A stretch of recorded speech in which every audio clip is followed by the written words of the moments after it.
Uma oração por você. Pode lhe parecer estranho e espero que não se importe, mas gostaria de começar este livro orando por você. Ele trata do perdão. A maioria das pessoas só vai lê-lo porque precisa exercitar o perdão e não sabe como, não tem certeza se deve ou por onde poderia começar. Viver com raiva é fácil. Perdoar é difícil. Nas célebres palavras do poeta e ensaísta britânico Alexander Pope, errar é humano, perdoar é divino. A primeira parte sem dúvida é verdade. Nós, seres humanos, somos especialistas em fazer tolices. Aperfeiçoamo-nos na arte das declarações estúpidas, dos comentários sarcásticos, das observações maldosas e das promessas quebradas. Todos nós também já fomos alvo de abusos. Machucamos e fomos machucados. Usando a terminologia bíblica, pecamos contra outros e eles pecaram contra nós. Pecar é algo que fazemos com naturalidade. Perdoar é outra história. Depois de escrever este livro, estou mais convicto que nunca de que a chave para o perdão está no ato de dar. O perdão é algo que oferecemos àqueles que não o merecem. É graça pura e simples. Se as pessoas merecessem perdão, não precisariam dele. Nisto reside o problema fundamental que este livro não resolverá completamente. Ora, por que devemos perdoar pessoas que fazem coisas horríveis contra nós? Que motivo poderíamos ter para perdoar quem nos fere deliberada e repetidamente? Que dizer, por exemplo, da mulher que relatou ter sido vítima de abuso na infância por alguém da família? O abuso persistiu durante a infância e até o final da adolescência. O indivíduo que o cometeu não admitiu coisa alguma. Por que ela deveria perdoá-lo? E quais são exatamente as características do perdão nessas circunstâncias? Há quem possa argumentar que, num caso desses, o perdão é impossível ou inapropriado. Minha resposta é que o perdão, devidamente compreendido, é tanto possível quanto necessário. No entanto, isso não o torna fácil. Depois de escrever este livro e enfrentar por muito tempo e com grande dificuldade uma série de situações reais, chego à conclusão de que o perdão é muito mais uma predisposição contínua interior que um acontecimento isolado. É uma jornada, e não um destino. Ninguém percorre esse caminho com facilidade e rapidez. Além disso, ninguém realiza essa jornada sem Deus. Talvez esta seja a verdade mais importante a ser extraída deste livro. O verdadeiro perdão é impossível sem Deus. Uma vez que, na essência, o perdão é uma dádiva que oferecemos a quem não o merece, ninguém possui a graça, a força ou a coragem necessária para oferecer tal dádiva a menos que seja capacitado por Deus. Vemo-nos, portanto, diante de um conhecido paradoxo bíblico. É-nos exigido algo que somente Deus pode fazer por nós. Se Ele não agir, jamais seremos capazes de fazê-lo por nós mesmos. E, no entanto, a ordem é que perdoemos como Cristo nos perdoou. Alexander Pope tinha razão. Perdoar é divino. Significa que você nunca será capaz de oferecer perdão a menos que Deus o conceda antes a você. Item: o perdão não diz respeito a você. Item também não diz respeito a quem o feriu tão profundamente. Item: o perdão se refere a Deus. Item: perdoamos porque Deus nos perdoou. Item: perdoamos porque Deus ordenou que perdoássemos. Item: perdoamos porque Deus nos deu forças para perdoar. Item: perdoamos porque Deus se encarregará de julgar a outra pessoa. Item: perdoamos porque Deus é muito mais importante para nós que viver com raiva. Item: perdoamos porque Deus é muito mais importante que a dor que sentimos. Item: perdoamos porque podemos confiar que Deus fará o que é certo.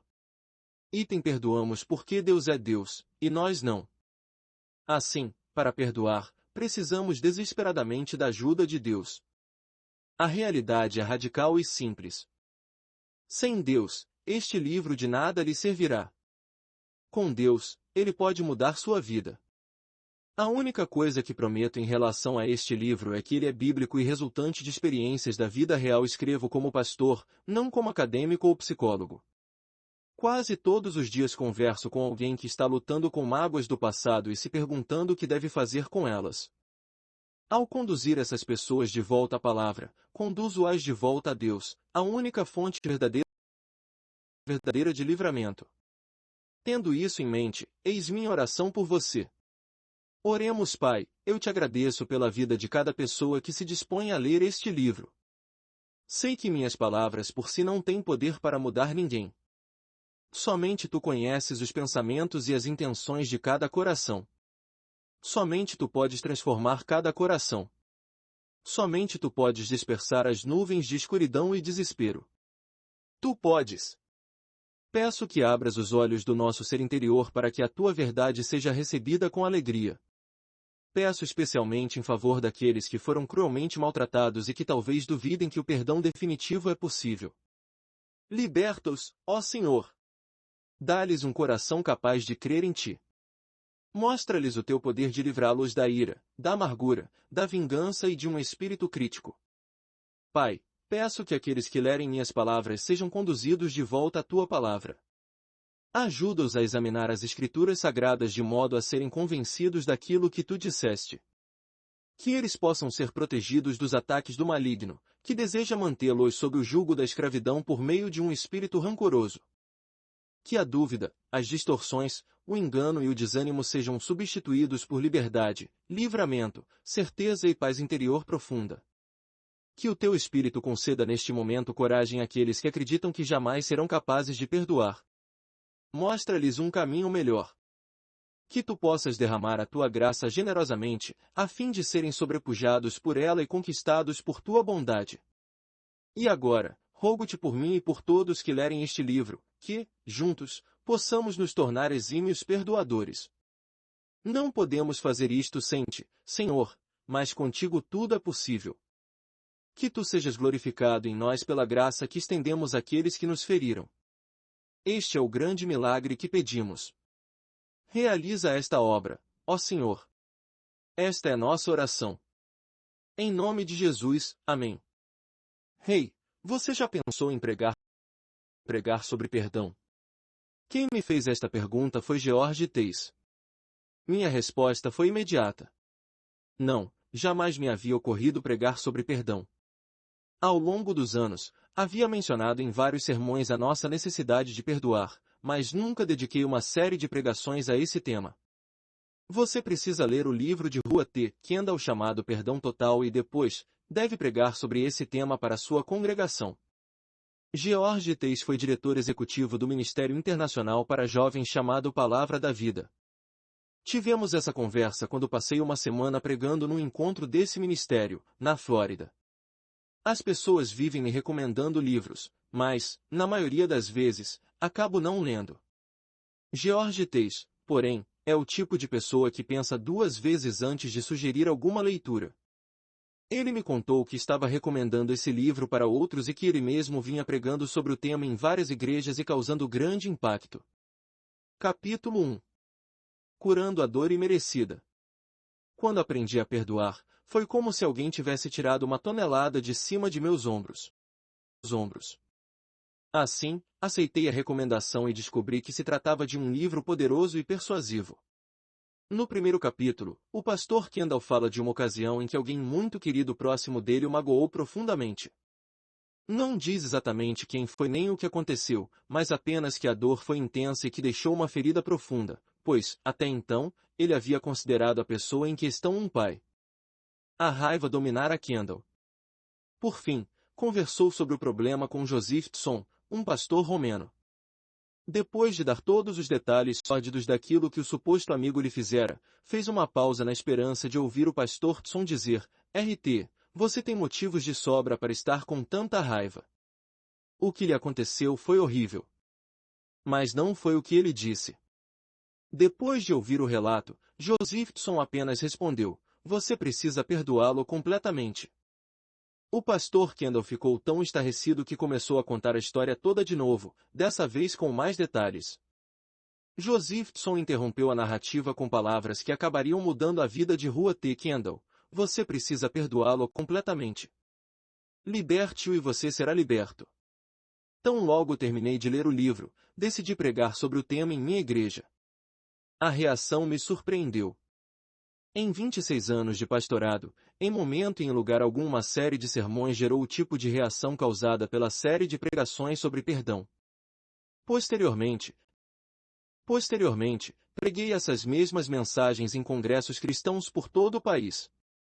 A reação foi a mesma. O povo de Deus está tão sedento de ouvir a respeito do perdão que reage como se nunca tivesse ouvido falar sobre o assunto. Muitos cristãos vivem em grande sofrimento porque nunca descobriram o poder libertador do perdão. Eis alguns exemplos. Um homem me telefonou pedindo que eu o recebesse. Ele, então, me contou sua história. Minha esposa me deixou para ficar com outro homem. Quando se cansou dele, resolveu voltar para mim. Passaram-se algumas semanas e as coisas pareciam estar caminhando bem. Então, ela me deixou novamente por causa daquele mesmo homem. Ficou algum tempo com ele, mas voltou para mim pela segunda vez. Pensei que o problema havia sido resolvido, mas ela me abandonou mais uma vez e agora está com ele há alguns meses. Ela me ligou recentemente para dizer que quer voltar para mim. Para ser sincero, pastor, não tenho certeza se eu a quero de volta. Posso até confiar numa pessoa que age mal comigo uma ou duas vezes, mas não sei se posso confiar nela pela terceira vez. Uma mulher veio ao meu escritório e disse, acho que vou me matar. Por quê? Perguntei assustado. Já não tenho nenhuma razão para viver, ela respondeu. Todos os seus amigos a haviam abandonado. Não conseguia encontrar emprego e estava sem dinheiro. Tudo o que ela mais prezava no mundo havia desaparecido. Ela me contou sobre os filhos, como a deixaram e como não se preocupavam com o que lhe acontecia. Quando eu disse ao meu filho que estava pensando em me matar, ele respondeu, por que você não faz isso mesmo e para de nos perturbar? Ponto. Um homem da minha igreja olhou para mim e disse, pastor, você não acreditaria nas coisas por que passei. Então ele me contou uma história em que me pareceu difícil acreditar. Falou sobre um divórcio assustador depois de muitos anos de casamento, de um colapso financeiro, de como perdeu o emprego, do final da carreira e das mentiras que contaram a seu respeito e que destruíram sua reputação. Falou-me de pessoas em que havia confiado, mas que o apunhalaram pelas costas. E, por fim, me perguntou, e você quer saber o que é pior? As pessoas que fizeram isso comigo são cristãs. Às vezes, gostaria de poder convidar pessoas a ficarem sentadas num canto do meu escritório durante uma semana para ouvir os que abrem o coração comigo, ouvir os telefonemas e ler as cartas e os e-mails que chegam dia e noite. Cada semana traz consigo uma série interminável de sofrimentos. Divórcios. Lares despedaçados. Casamentos destruídos. Promessas quebradas. Filhos que não querem saber dos pais. Pais que não querem saber dos filhos. Amigos de longa data que não se falam mais. Pessoas que perderam o emprego porque alguém lhes puxou o tapete. Pessoas que perderam os bens porque alguém as lesou. Famílias cujos membros se odeiam tanto que não conversam nem na época do Natal. Todos esses dissabores têm várias respostas, mas no fundo apenas uma. Todos têm muitas soluções, e uma que você deve implementar, livre-se deles e você será liberto. Porém, no mesmo instante em que ouvimos ou lemos essas palavras, a mente inicia as argumentações, item mais você não sabe o que ele me fez. Item eles mentiram repetidamente a meu respeito. Item ela queria destruir minha carreira, e conseguiu. Item você não pode imaginar o inferno que vivi. Item se você soubesse como isso afetou minha família, também ficaria com raiva. Item eles merecem o mesmo sofrimento que me impuseram. Item vou fazê-los pagar por isso. Item minha filha foi estuprada. Como é possível perdoar uma coisa dessas?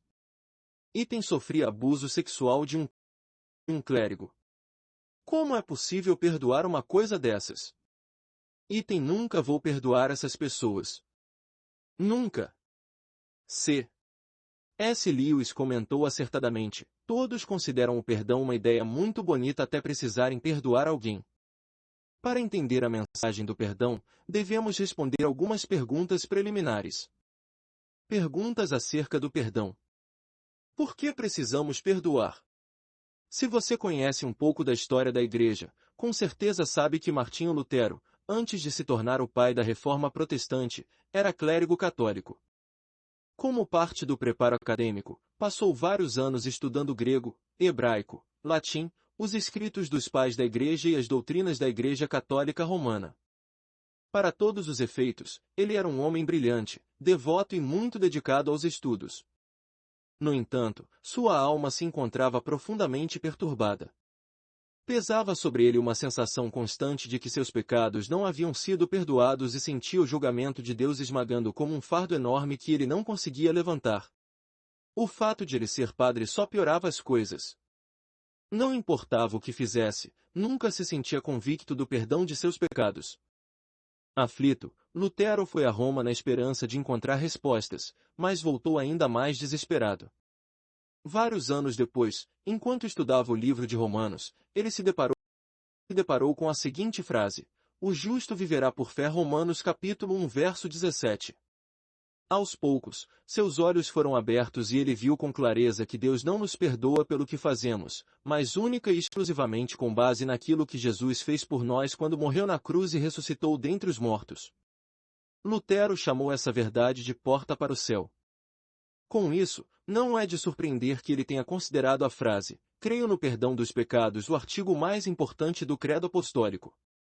Ele escreveu: "Se isso não é verdade, o que importa Deus ser todo-poderoso ou Jesus Cristo ter nascido, morrido e ressuscitado? Tais coisas são importantes para mim porque dizem respeito ao meu perdão." O Salmo 130 nos mostra a direção certa. Este salmo tem uma longa história dentro da tradição cristã.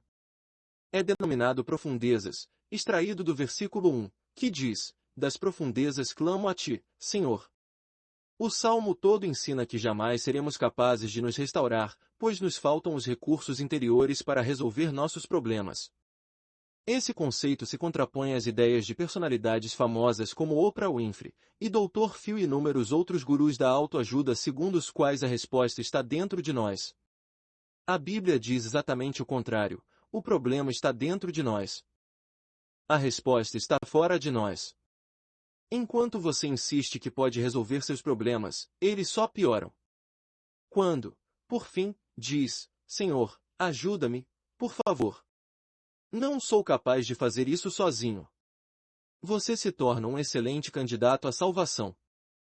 O versículo 3 do Salmo 130 afirma ainda: "Se tu, Senhor, considerares todas as perversidades, quem resistirá, Senhor?" O escritor Franz Kafka comentou em seu diário que o problema das pessoas modernas é que se sentem pecadoras, mas sem culpa. Percebemos que alguma coisa nos falta, alguma coisa está errada. Vivemos numa sociedade que prega a libertação da culpa para a libertação das regras que nos fazem sentir culpados. Assim, fazemos tudo o que podemos para ignorar coisas incômodas como os 10 mandamentos. Todos aqueles "não farás isto ou aquilo" nos deixam nervosos. E por que não? Sentimos-nos culpados quando transgredimos as regras. Sabemos disso. Assim, a melhor maneira de livrar-nos da culpa é livrar-nos das apresentadoras de programa de entrevistas. Ou pelo menos assim pensamos. Colocamos as regras de lado, mas elas não desaparecem, pois, em primeiro lugar, não foram escritas originalmente por homens. É como se fossem escritas em tinta indelével. Ainda que se tente apagá-las, as imagens voltam. Assim, trapaceamos, roubamos, cobiçamos e traímos. Perdemos a cabeça e depois inventamos desculpas. Sussurramos sobre os pecados de outros e nos admiramos porque não conseguimos dormir à noite. Culpamos todos por nossos problemas, mas não somos capazes de encarar a pessoa que vemos no espelho. Então, por que não confessamos os pecados e recebemos o perdão de que precisamos? Por que temos medo do castigo? Temos medo de que, se reconhecermos nossa estupidez, o Senhor nos castigará. Então, mentimos sobre nossas mentiras e encobrimos nossos disfarces. Fingimos não ter feito aquilo que fizemos. Não é de admirar que ficamos tão atribulados. Pensamos que a culpa é algo negativo, de modo que evitamos a todo custo. Nossos filhos aprendem a inventar desculpas observando-nos inventá-las. Colocamos a culpa em todos, menos em nós mesmos. O Salmo 130, no entanto, nos liberta desse ciclo autodestrutivo. O versículo 3 diz que Deus não mantém registro dos nossos pecados. No texto original hebraico, o versículo diz literalmente que Deus não fica de olho em nossos pecados. Ou seja, Ele não está procurando motivo para nos mandar para o inferno. Precisamos do perdão e não podemos viver sem ele. Muita gente vê Deus como um velho rabugento com uma barba longa, sempre esperando nos flagrar e nos condenar ao inferno. Mas esse não é o Deus da Bíblia. Ele está disposto a perdoar aqueles que se arrependem dos pecados e clamam por misericórdia. Precisamos do perdão porque somos pecadores que tentam mudar as regras para fugir da culpa. E, uma vez que as regras não podem ser alteradas, nosso ser interior se transforma numa grande confusão. Em resumo, precisamos do perdão e não podemos viver sem ele. Sem o perdão, somos homens e mulheres vazios, perdidos em meio aos nossos conflitos. A boa notícia é que Deus não fica de olho em nossos pecados. Se ele o fizesse, todos nós já estaríamos no inferno. Que esperança temos de receber perdão? Com isso quero dizer, qual é a probabilidade de sermos perdoados? É apenas um sonho distante, um tiro no escuro? Se bookmakers de Las Vegas calculassem as chances de sermos perdoados, qual seria a proporção? 1 em 50.000? 1 em 100.000? 1 em 1 milhão? Olhe no espelho e pense na sua alma. Você verá que as perspectivas não são nada animadoras. A primeira parte do Salmo 134 nos traz uma boa notícia. Contigo, porém, está o perdão. Em outras palavras, Deus costuma perdoar os pecados. Ele não sente prazer algum em nos castigar por nosso pecado. Antes, está à procura de oportunidades para nos perdoar, pois o perdão faz parte da sua natureza. Trata-se de um insight importante, pois afeta a maneira como se vê Deus. Item ele está ansioso para perdoar. Item ele está pronto para perdoar. Item ele deseja perdoar você. Êxodo 34, 6, 7 diz que Deus é compassivo, clemente e longânimo, e grande em misericórdia e fidelidade, que guarda a misericórdia em 1000 gerações, que perdoa a iniquidade, a transgressão e o pecado. Se você está no fundo do poço, precisa saber que o pecado é real. Não pode transgredir as regras e ficar impune para sempre. No entanto, quando estiver pronto para encarar esse fato com honestidade, o Senhor estará perto, esperando por você. Nunca é fácil confessar pecados, mas veja o convite que é feito em Isaías capítulo 55 versos 7: Deixe o perverso seu caminho, o iníquo, os seus pensamentos, converta-se ao Senhor, que se compadecerá dele, e volte-se para o nosso Deus, porque é rico em perdoar. Talvez você não goste das palavras perverso ou iníquo. Pode ser que elas lhe pareçam muito duras. No entanto, é assim que Deus descreve toda a raça humana. É isto que você e eu somos sem a graça divina. Somos perversos e iníquos. Acostume-se com a ideia, pois ela é a verdade absoluta a respeito de todos nós. Contudo, não se prenda às palavras negativas de modo a perder o convite.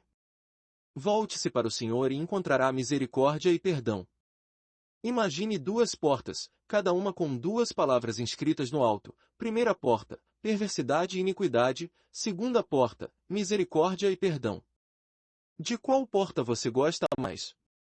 Todos nós gostamos mais da porta da misericórdia e do perdão. Deus diz que precisamos passar pela porta da perversidade e da iniquidade para entrar pela porta da misericórdia e do perdão. Alguém, entretanto, pode dizer: vou pular a primeira porta e ir direto para a segunda. Mas não é assim que funciona. Não podemos pular a primeira porta, e também não podemos entrar pela janela. A única forma de chegarmos à segunda porta é passando, antes de tudo, pela primeira. Quando você passa pela segunda porta, descobre que Deus é rico em perdoar. Essa expressão indica que o perdão é gratuito. Sem fardos. Você quer misericórdia? Você a receberá. Você quer perdão por todos os seus pecados? Você o receberá. Você pode entrar perverso e iníquo e sair com misericórdia e pleno perdão do Senhor. Esse é o melhor negócio do mundo. O que acontece quando somos perdoados? A última parte do Salmo 130 versos 4 responde a essa pergunta: para que te temam? Outra forma de expressar essa mesma ideia é: para que te adoremos. Uma vez que fomos perdoados, aquela sensação vaga de inquietação desaparece. Começamos do zero. A porta da cela da prisão é aberta, e saímos. Estamos finalmente livres. Às vezes essa é a parte mais difícil de aceitar. Pouco tempo atrás, recebi uma carta de um prisioneiro que havia lido um dos meus livros. Ele cometera um crime hediondo e por isso tinha medo de ir à igreja, temia que as pessoas descobrissem o que ele fizera e, então, o rejeitassem. Esse tipo de vergonha nos mantém sob um jugo de escravidão. O diabo sussurra: você não presta. Se as pessoas soubessem como é de fato, não teriam amizade com você. Como você pode dizer que é cristão e tratar seu cônjuge ou seus filhos dessa maneira? Você é um hipócrita. A única maneira de lidar com as acusações de Satanás é voltar ao caráter de Deus. Contigo, porém, está o perdão. Você já se preocupou com o dia em que estará diante do Senhor? Alguns cristãos temem que Deus aperte um botão e projete todos os seus pecados, até mesmo os que estão em pensamento, numa tela gigante para o universo inteiro assistir.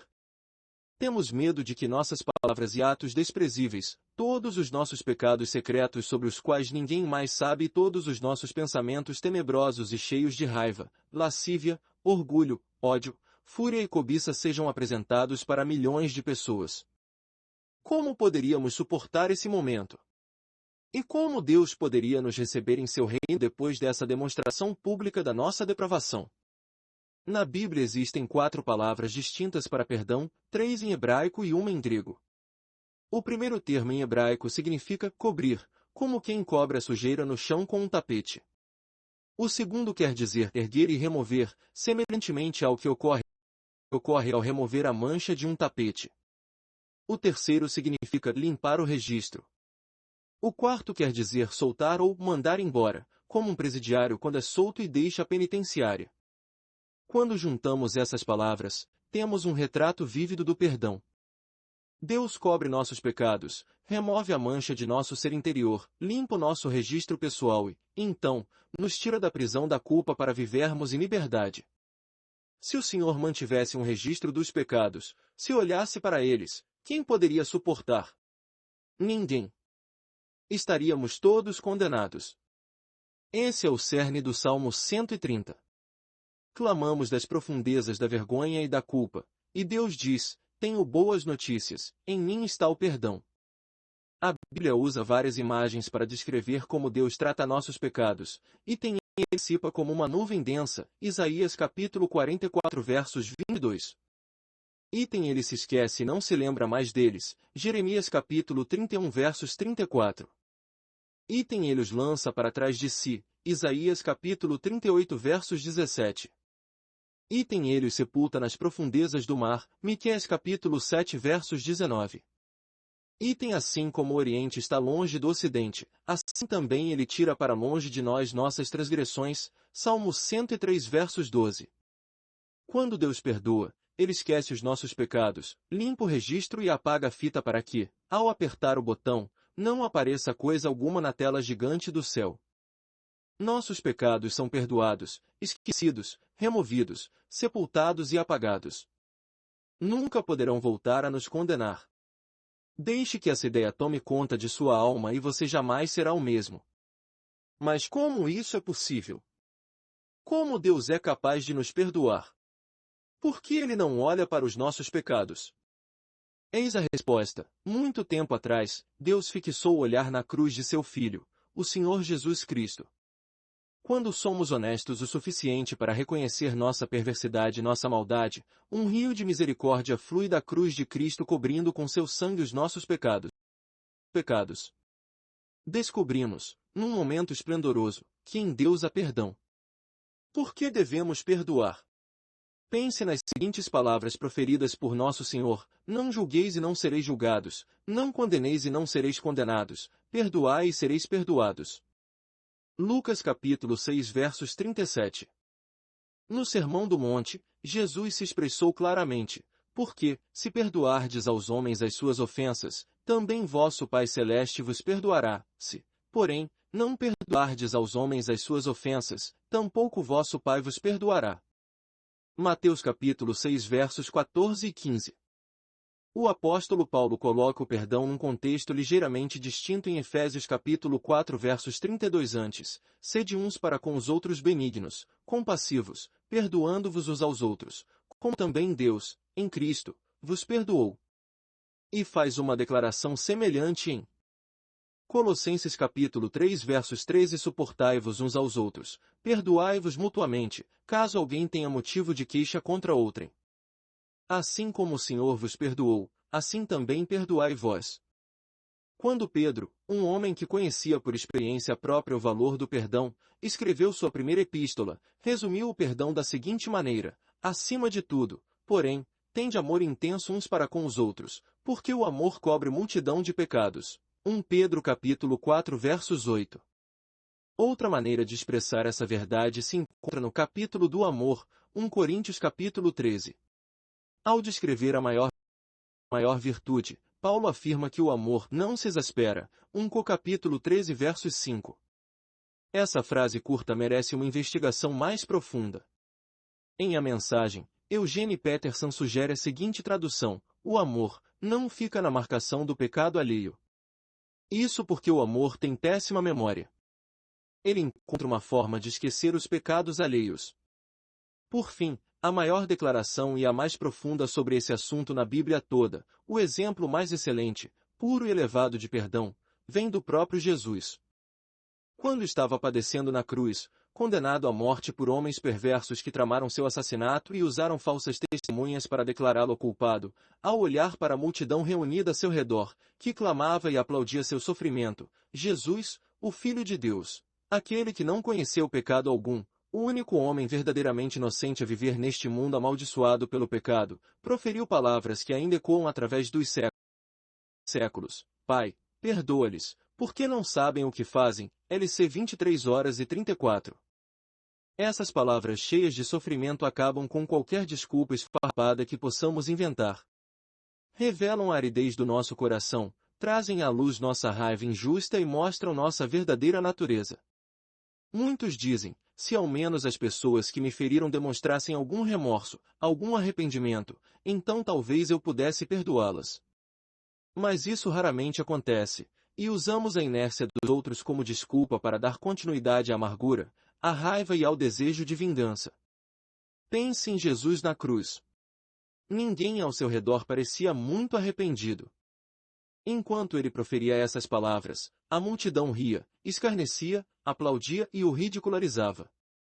Aqueles que passavam por lá o insultavam e zombavam dele, dizendo: se você é o rei de Israel, desça da cruz e salve a si mesmo. Devemos deixar algo bem claro: quando Jesus morreu, os responsáveis por sua morte ficaram extremamente satisfeitos. Pilatos lavou as mãos e se eximiu dos acontecimentos terríveis que se seguiram. Os líderes religiosos judeus tinham por ele ódio feroz e irracional. Para eles foi um prazer vê-lo sofrer e morrer. Naquele dia, o mal estava no ar. As forças das trevas haviam cumprido sua missão e, em breve, o Filho de Deus seria colocado no sepulcro. Ninguém disse: eu errei. Não podemos fazer isso. Somos insensatos. E, no entanto, Jesus pediu: Pai, perdoa-lhes, porque não sabem o que fazem.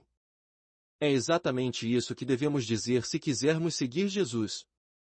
Devemos fazer esse pedido por aqueles que nos magoam deliberada e repetidamente. Devemos dizer isso para aqueles que nos atacam de forma proposital. Devemos repetir essas palavras para aqueles que nos ferem sem pensar. Devemos dizer isso para aqueles que são mais chegados a nós, para nosso cônjuge, para nossos filhos, para nossos pais, para nossos vizinhos, para nossos irmãos e nossas irmãs e para outros cristãos. O que significa perdoar? Creio que é necessário esclarecer aqui alguns conceitos equivocados sobre o perdão. De certa forma, é mais fácil dizer o que o perdão não é do que explicar aquilo que ele é.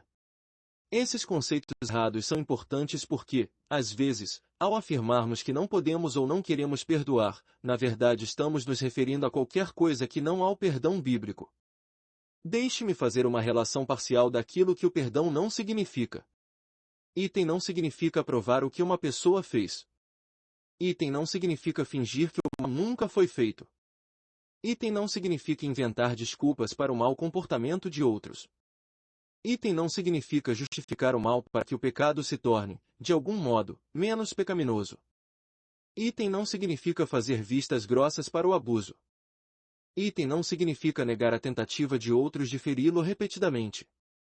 Item não significa permitir que pisem em você. Item não significa se recusar a dar queixa quando o ato foi criminoso. Item não significa esquecer o mal que foi feito. Item não significa fingir que você nunca se magoou. Item não significa que você deve restaurar o relacionamento ao que era. Item não significa que você deve voltar a ser amigo daquela pessoa.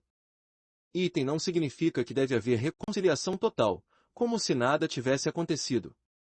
Item não significa que você precisa dizer à pessoa que a perdoou. Item não significa que todas as consequências negativas do pecado são anuladas. O perdão diz respeito ao coração. Recebi um e-mail de uma pessoa que mora num estado distante do meu. Pouco tempo atrás, esse homem havia reconhecido que um vizinho havia abusado dele quando criança. Esse trauma, aliado ao fato de ele ter sido criado numa família cujos pais não foram capazes de expressar amor pelos filhos, transformou a vida desse homem num caos. Eis um trecho daquilo que ele me escreveu. Só este ano, por meio da oração e da ajuda de um conselheiro cristão, é que estou começando a deixar o passado para trás. Ainda tenho dificuldade de lidar com a raiva, e talvez até o ódio, que sinto de meu pai. Precisei ir ao cemitério visitar o túmulo dos meus pais e ter uma conversa de cerca de 2 horas com eles para começar a deixar para trás essa raiva que me manteve num estado de tristeza constante ao longo de grande parte da minha vida adulta. Ele prosseguiu relatando que durante vários anos se dedicou a ajudar pessoas, pois sabia como consertar pessoas e problemas. Até que os fatos da minha infância me confrontaram de tal modo que não pude negá-los e nem consertar o que havia acontecido. Somente Deus poderia fazer isso. E o primeiro passo foi aprender a perdoar. Essa história é um ótimo exemplo, pois mostra que, em sua essência, o perdão diz respeito à disposição interior. Trata-se de uma verdade extremamente importante, pois a maioria de nós acredita que o perdão se refere, antes de tudo, àquilo que fazemos ou dizemos. No entanto, é possível proferir palavras de perdão e, ao mesmo tempo, guardar raiva e amargura no coração. O perdão começa no coração para depois se manifestar exteriormente. Em sentido profundo, todo perdão, mesmo aquele oferecido a alguém que lhe causou grande mágoa, é algo entre você e Deus. As pessoas podem ou não entender ou reconhecer esse fato. O perdão é fundamentalmente uma decisão interior de recusar-se a viver no passado. É uma escolha consciente de libertar os outros dos pecados cometidos contra você para que você possa ser liberto. Não nega a dor nem muda o passado, mas rompe o ciclo de amargura que o prende às feridas de outrora. O perdão lhe permite deixar o passado para trás e avançar para o futuro. E essa história ilustra como é possível perdoar mesmo quando os outros nada confessam. Você pode perdoar sem haver restauração no relacionamento. Você pode perdoar mesmo quando a outro perdão lhe permite deixar o passado para trás e avançar para o futuro. Pessoa não fez coisa alguma para merecer o perdão, pois o perdão é como a salvação é uma dádiva oferecida gratuitamente e que não pode ser merecida. Pode acontecer de você perdoar e a outra pessoa nem ficar sabendo. Você pode perdoar sem dizer, eu o perdoo, pois o perdão diz respeito ao coração. Isso me leva de volta às palavras de C.S. Lewis. Todos consideram o perdão uma ideia muito bonita até precisarem perdoar alguém. Então, o perdão se torna difícil. 3 níveis de perdão. De acordo com o falecido Lewis Medes, existem 3 níveis de perdão. Em primeiro lugar, redescobrimos a natureza humana de quem nos magoou. Isso significa simplesmente que, sem amenizar o pecado dessa pessoa, reconhecemos que é pecadora como nós. Em segundo lugar, abrimos mão do nosso direito de acertar as contas. Trata-se de algo difícil, pois é natural desejar que alguém pague pelo sofrimento que a pessoa nos causou. Devemos, porém, deixar todo o julgamento nas mãos de nosso Deus justo e misericordioso. Em terceiro lugar, reavaliamos nossos sentimentos em relação ao outro. Isso significa abandonar a raiva e colocar de lado a amargura. Em última análise, significa atentar, com seriedade, para as palavras de Jesus quando disse: Amai os vossos inimigos e orai pelos que vos perseguem. Mateus capítulo 5 versos 44. Você saberá que chegou a esse nível final de perdão quando for capaz de pedir que Deus abençoe aqueles que o feriram de modo tão profundo. Trata-se, de fato, de um padrão extremamente elevado, tão elevado que não podemos alcançá-lo sem Deus. É por isso que Smedes estava certo ao dizer que o perdão é um milagre. O perdão é nada menos que um milagre de Deus. E esse é o milagre de que precisamos desesperadamente. Duas observações finais. Este é apenas o primeiro capítulo. Há muito mais a ser dito e muito mais que podemos aprender juntos sobre o milagre do perdão. Por ora, vamos concluir com duas observações. Item: o perdão não é opcional na vida cristã. É uma ação necessária dentro do conceito de ser cristão. Se desejamos seguir a Jesus verdadeiramente, devemos perdoar. Não temos outra escolha. E devemos perdoar assim como Deus nos perdoou de forma gratuita, livre e totalmente. Recebemos um milagre de Deus e o passamos adiante para outros. Item: perdoaremos na mesma proporção que compreendermos quanto fomos perdoados. O melhor incentivo para o perdão é lembrar do quanto Deus já nos perdoou. Pense em quantos pecados Ele cobriu na sua vida. Pense no castigo que você merecia, mas que não recebeu porque Deus usou de sua graça. Jesus disse: Aquele a quem pouco se perdoa, pouco ama. Lucas capítulo 7 versos 47. Sua disposição de perdoar é diretamente proporcional à sua consciência do quanto você foi perdoado. O poder terapêutico do perdão. Para experimentar o poder terapêutico do perdão, precisamos de duas coisas: coração sensível e coragem. Alguns de nós fomos profundamente magoados por ações de outros. Pessoas nos atacaram, difamaram, maltrataram, abusaram de nós, nos violentaram sexualmente, ridicularizaram, desprezaram, humilharam publicamente, feriram fisicamente, e o fizeram de modo deliberado, repetido e cruel. Em reação a isso tudo, endurecemos o ser interior para nos proteger de mais dor. Essa dureza, porém, dificulta a capacidade de ouvir o convite suave do Espírito Santo. Precisamos de um coração sensível para ouvir a voz de Deus. E, depois, precisamos de coragem. O perdão não é para os tímidos, mas, sim, para os valentes. Somente os fortes têm a coragem de deixar o passado para trás.